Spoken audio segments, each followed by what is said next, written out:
Assalamualaikum dan salam sejahtera. Saya Nur Atira Syahira binti Muhammad Syafi'an, memegang nombor metrik BP 21110124. Saya akan membentangkan mengenai takrifan kepimpinan. Kepimpinan ditakrifkan sebagai keupayaan memimpin yang terdiri daripada beberapa komponen penting, iaitu kepimpinan adalah satu proses, kepimpinan melibatkan mempengaruhi orang lain, kepimpinan berlaku dalam konteks kumpulan, kepimpinan melibatkan pencapaian matlamat dan matlamat ini dikongsi bersama oleh pemimpin dan pengikutnya. Untuk menjadi pemimpin yang berjaya, seseorang memerlukan kemahiran seperti kemahiran mendengar, komunikasi yang berkesan, kemahiran pengendalian mesyuarat dan pembinaan hubungan positif dengan pengurusan atasan, orang bawahan juga rakan sekerja, bijak dalam pengurusan stres, bijak membahagikan tugasan, kemahiran berunding, membuat keputusan dan sebagainya. Pemimpin juga tidak dilahirkan secara semula jadi dengan kemahiran dan bakat untuk memimpin. Namun, ianya perlu dipupuk dan dibentuk dengan kemahiran-kemahiran tersebut. Oleh itu, jelaslah bahawa sesiapa pun jika mempunyai keinginan untuk menjadi pemimpin dan mendapat latihan yang sepatutnya, boleh dan layak untuk memimpin tidak kira agama, bangsa maupun gender. Logiknya, lelaki maupun wanita sama-sama layak untuk menjadi pemimpin. Namun, kenapa masih ada pernyataan lelaki adalah pemimpin yang lebih berjaya daripada wanita pada masa ini? Maka di sini, kami akan mengupas faktor-faktor wujudnya pemikiran seperti ini.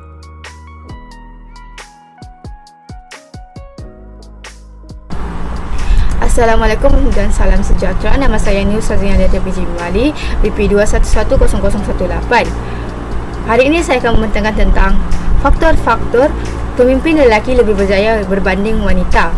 Kejayaan kepimpinan dalam berlainan jantina dalam pandangan agama berlainan pendapat. Namun, setiap agama tidak membezakan antara lelaki maupun wanita dalam sesuatu perkara dalam aspek kepimpinan.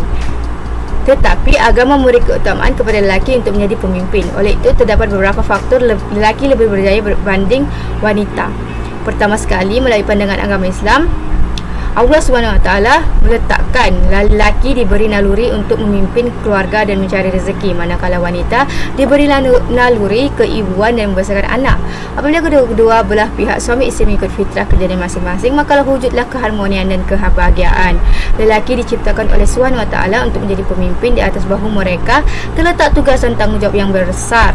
Lelaki merupakan individu yang memegang peranan terbesar dan terpenting dalam keluarganya, iaitu pemimpin kepada keluarganya.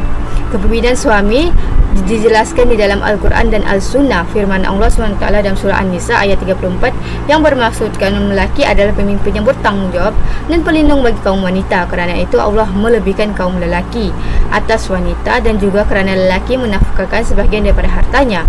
Jelaslah bahawa lelaki mempunyai peranan yang sangat penting dalam kepimpinan. Seterusnya, pandangan agama Kristian terhadap kepimpinan lelaki ialah seperti yang dikutip melalui buku Mengapa Perempuan tentang Risis Lekat yang menerangkan gaya kepimpinan yang perlu ada dalam pemimpin, iaitu eksploitatif, perundingan dan penyertaan. Dalam sistem patriarki, kuasa iaitu kepimpinan disusun secara hierarki dalam bentuk piramid. Elizabeth S. Forenza menyifatkan ia sebagai tangga yang disusunkan berdasarkan jantina, kekayaan, warna kulit, tahap pendidikan, keturunan dan heteroseksual. Semakin ramai orang yang punya faktor ini, semakin tinggi kedudukannya, dan ini diduduki oleh lelaki kerana mereka dianggap lebih tinggi daripada wanita. Namun, tidak semua lelaki berada di kedudukan teratas. Begitu juga wanita di tangga paling bawah. Ini bermakna wanita boleh berada di atas lelaki, namun yang pasti wanita berada tangga di terbawah, kerana walaupun lelaki dan perempuan sama-sama hamba, pasti hamba lelaki lebih tinggi daripada hamba perempuan. Sementara agama lain seperti Hindu pula, wanita diletakkan dalam sekunda. Wanita Hindu mempunyai sejarah hidup negatif dan kritis mengenai jenis kelamin mereka. Manu diktum, pemberi hukum yang banyak diambil sejak ayunan hingga liang lahat, seseorang perempuan tergantung kepada lelaki. Lanjutan itu, perempuan Hindu bergantung kepada ayahnya ketika zaman kanak-kanak, manakala masa mudanya beliau bergantung kepada suaminya, dan apabila tua mereka bergantung pula dengan anak lelaki. Oleh hal yang demikian, lelaki dikatakan lebih berjaya dalam memimpin berbanding wanita kerana sokongan daripada agama dan tanggungjawab mereka yang besar dalam membimbing wanita dari aspek keluarga maupun agama. Sekian daripada itu saja daripada saya. Terima kasih.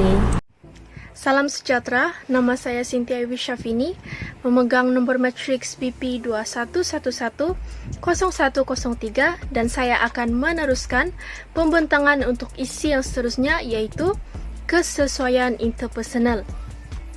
Kesesuaian interpersonal merujuk kepada kewujudan hubungan interpersonal yang positif berpandukan persamaan sosial yang memudahkan pertukaran maklumat dan sumber dalam kalangan mereka yang terlibat. Menurut kajian dalam jurnal Frontiers in Psychology, mendapati bahawa bagi pemimpin lelaki khususnya, penilaian potensi pengganti ini diukur dengan cara di mana pengikut melihat kepimpinan mereka sebagai rapat dan juga mempunyai kemahiran interpersonal seperti yang pertama menjadi pembimbing, kedua kepimpinan transformasi dan ketiga memimpin melalui teladan. Selain itu, salah satu penjelasan utama untuk kurang perwakilan golongan wanita dalam jawatan kepimpinan adalah pemikiran kebanyakan orang berkaitan pemimpin atau jawatan pengurus kebiasaannya dikaitkan dengan lelaki dan mempunyai sifat dan ciri maskulin. Hal ini secara tidak langsung membawa kepada norma maskulin dalam kemajuan kerjaya dan juga mencerminkan kepercayaan kukuh bahawa golongan lelaki lebih prototype sebagai pemimpin dan menikmati status yang lebih tinggi dalam kalangan masyarakat berbanding golongan wanita. Menurut kajian oleh Koch pada tahun 2015 menemui bukti meta-analisis bahawa keutamaan lelaki untuk mengupah lelaki lain dalam sesuatu pekerjaan adalah lebih kuat berbanding keutamaan wanita. Hal ini dikatakan demikian kerana pemimpin lelaki mengharapkan pengikut mereka bekerja dengan cara yang sama dan percaya bahawa pengikut mereka akan menyokong gaya kepimpinan mereka. Selain itu juga metafora umum yang digunakan untuk menggambarkan keutamaan lelaki untuk kesesuaian interpersonal adalah apa yang dipanggil sebagai Old Boys Network.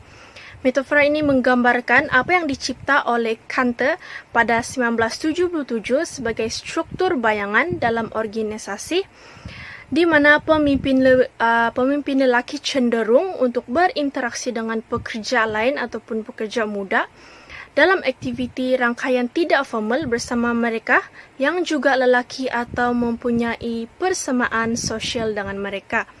Sekian itu sahaja daripada saya. Persilakan pembentang yang seterusnya. Terima kasih.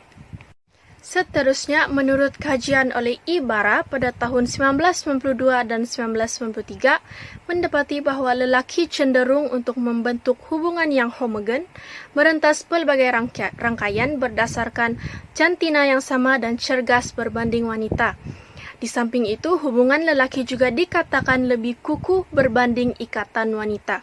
Ianya juga adalah selaras dengan perspektif Cock in the Machine, di mana penemuan ini sangat menyokong idea bahawa untuk pemimpin wanita, bersamaan dengan bakal pengganti berkemungkinan kurang relevan berbanding pemimpin lelaki.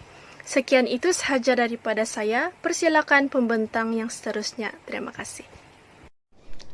Assalamualaikum warahmatullahi wabarakatuh dan salam sejahtera saya ucapkan kepada Madam Jusia dan rakan-rakan sekalian. Jadi seterusnya saya akan membentangkan tentang gaya kepimpinan. Okey, jadi gaya kepimpinan ini dapat didefinisikan sebagai pendekatan yang digunakan oleh seseorang pemimpin untuk mempengaruhi subordinatnya. Gaya kepimpinan lelaki dan wanita juga merupakan antara faktor pemimpin lelaki lebih berjaya berbanding pemimpin wanita. Antara perbezaan gaya kepimpinan lelaki dan wanita adalah wanita memimpin lebih bersifat tegas dan juga yakin, berempati dan fleksibel serta lebih kukuh dalam kemahiran interpersonal. Manakala kepimpinan dari segi lelaki pula, lelaki lebih ke arah kepimpinan dari segi kecenderungan. Dalam beberapa kajian juga dikatakan pemimpin lelaki lebih teratur dan terarah untuk menjaga serta berkelakuan asertif. Jadi umum mengetahui bahawa lelaki sememangnya berkelakuan asertif atau ketegasan di mana lelaki mempunyai kualiti keyakinan diri yang tinggi dan mereka juga yakin diri tanpa adanya bersikap agresif, serta banyak menggunakan logik akal berbanding para wanita yang mementingkan perasaan atau emosi ketika membuat keputusan dan memberi arahan. Selanjutnya, gaya kepimpinan lelaki bercorak maskulin. Maskulin merupakan suatu sifat yang berupa keterampilan fizikal dan juga kekuatan. Lelaki yang mempunyai sifat maskulin ketika menjadi ketua ataupun pemimpin dikatakan mampu mengendalikan pekerja bawahan dengan sistematik dan lebih teratur. Berbeza dengan gaya kepimpinan wanita yang bercorak feminin. Umum mengetahui bahawa feminin merupakan sesuatu sifat yang mengetengahkan sikap empati dalam melaksanakan atau melakukan sesuatu perkara dan menggunakan pakai pendekatan berlemah lembut ketika mengendalikan orang lain. Gaya kepimpinan transaksional lebih dominan dan signifikan dijalankan oleh lelaki. Hal ini disebabkan oleh kepimpinan transaksional ialah satu bentuk kepimpinan di mana pemimpin menetapkan objektif dan matlamat serta menggunakan ganjaran dan juga hukuman untuk mendorong pengikutnya. Berbeza dengan gaya kepimpinan transformational yang digunakan pakai oleh sebilangan besar pemimpin wanita. Okey, seterusnya, gaya kepimpinan transformational ini memberi fokus kepada seorang pemimpin menggunakan kekuatan dan semangatnya untuk memberi inspirasi kepada pengikutnya untuk bekerja demi kepentingan terbaik organisasi. Namun begitu, secara logiknya adalah pekerja bawahan lebih memilih intensif atau ganjaran berbanding kepada perubahan kendiri dan juga emosi. Perubahan kendiri dan motivasi. Oleh sebab itu, gaya kepimpinan transaksional lebih diberi perhatian dan keadaan ini juga yang mendorong lelaki lebih berjaya ketika menjadi ketua atau pemimpin berbanding para wanita. Sekian itu saja daripada saya. Terima kasih. Assalamualaikum dan salam sejahtera. Saya Nur Natsira binti Matin, nomor matriks BP 211100223. Saya akan meneruskan pembentangan dengan faktor yang terakhir, yaitu pengaruh stereotip. Stereotip boleh didefinisikan sebagai tanggapan, gambaran, pandangan atau pemikiran yang dimiliki oleh kumpulan tertentu yang kebiasaannya berkaitan dengan ciri-ciri khas, tingkah laku dan kemampuan seseorang individu tertentu. Pandangan yang bersifat positif atau negatif juga wujud dalam stereotip tersebut, yang mana pandangan tersebut berdasarkan perbandingan dan penilaian yang dilakukan ke atas kelompok yang tertentu. Terdapat juga suatu kelompok yang lebih cenderung untuk memperhatikan perkara yang bersifat negatif dan mengakibatkan munculnya stereotip yang boleh dikatakan sebagai gambaran berlebih-lebihan yang berkaitan tingkah laku yang baik atau buruk. Walaupun tidak semua stereotip semestinya mengenai perkara yang benar, tetapi terdapat segelintir kelompok yang mementingkan dan menjadikannya sebagai panduan dalam kehidupan seharian mereka. Stereotip tentang gender lelaki dan perempuan ini adalah berbeza-beza. Stereotip ini juga telah lama wujud dalam psikik masyarakat dan merupakan garis panduan atau rujukan yang dibuat oleh masyarakat untuk membezakan ciri-ciri di antara lelaki dan perempuan, iaitu ciri maskulin pada lelaki dan ciri feminin pada perempuan.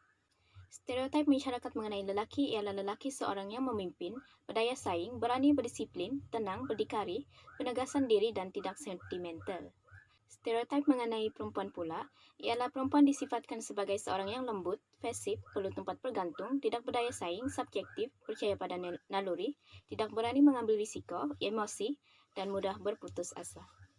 Oleh yang demikian, dapat dilihat bahawa sifat lelaki yang digambarkan mengikut stereotip masyarakat adalah lebih sesuai untuk menjadi seorang pemimpin yang berjaya berbanding dengan sifat seorang perempuan. Hal ini dikatakan demikian kerana sifat-sifat yang ditunjukkan dari pandangan stereotip masyarakat terhadap lelaki merupakan sifat yang membolehkan seorang lelaki menjadi pemimpin yang berwibawa, berdisiplin, berani dan berdaya saing, dan tidak terlalu mengikut emosi, yang mana merupakan ciri seorang pemimpin yang berjaya.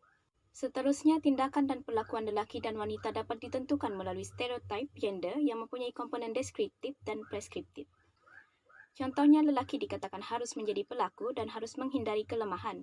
Wanita pula dikaitkan dengan mengasuh dan menghindari dominasi. Terdapat hasil kajian pula mendapati apabila seseorang lelaki atau wanita berkelakuan yang bertentangan dengan stereotip gender masing-masing, maka mereka akan dinilai dengan negatif. Oleh itu, dapat dikatakan sekiranya ada individu tidak menepati stereotip gender, tidak kira lelaki atau wanita, maka mereka cenderung untuk dikritik oleh kelompok tertentu yang mementingkan stereotip gender tersebut, dan hal ini menyebabkan segelintir individu tersebut tidak berani untuk melakukan perkara yang bertentangan dengan stereotip gender mereka kerana takut dinilai atau dipandang negatif oleh masyarakat. Lelaki yang dikaitkan dengan sifat seorang pemimpin cenderung untuk menjadi lebih berjaya dalam kepimpinan kerana stereotip yang hadir dalam masyarakat telah menerapkan pemikiran sedemikian dalam kehidupan mereka. Selanjutnya, lelaki yang diberikan tugas sebagai pemimpin dalam pekerjaan dikatakan adalah normal untuk mencapai matlamat organisasi. Hal ini disebabkan lelaki merupakan golongan yang selalu memimpin dan selalu mengurus sesuatu bidang pekerjaan dalam sesebuah organisasi. Dan dengan itu, lelaki lebih berpeluang untuk menjadi seseorang pemimpin yang berjaya berbanding dengan perempuan, dan perkara ini juga disebabkan oleh kebiasaan yang mana lelaki selalu menjadi seorang pemimpin, dan apabila ada perempuan yang ingin menjadi pemimpin, maka akan ada masyarakat yang akan mengkritik kerana perkara itu tidak mengikut stereotip gender tertentu. Tambahan pula, lelaki akan mendapat sokongan yang lebih berbanding perempuan daripada masyarakat yang mementingkan stereotip gender tersebut sentiasa diamalkan, dan hal ini menyebabkan kecenderungan lelaki untuk menjadi pemimpin yang berjaya adalah lebih tinggi. Dan itu sahaja daripada saya. Sekian, terima kasih. Kesimpulannya, banyak faktor yang menyebabkan wujudnya pernyataan lelaki adalah pemimpin yang lebih berjaya daripada wanita. Namun, faktor-faktor ini tidak menjadi penghalang buat wanita untuk duduk sama rendah, berdiri sama tinggi dengan lelaki. Sekian sahaja daripada kami. Terima kasih.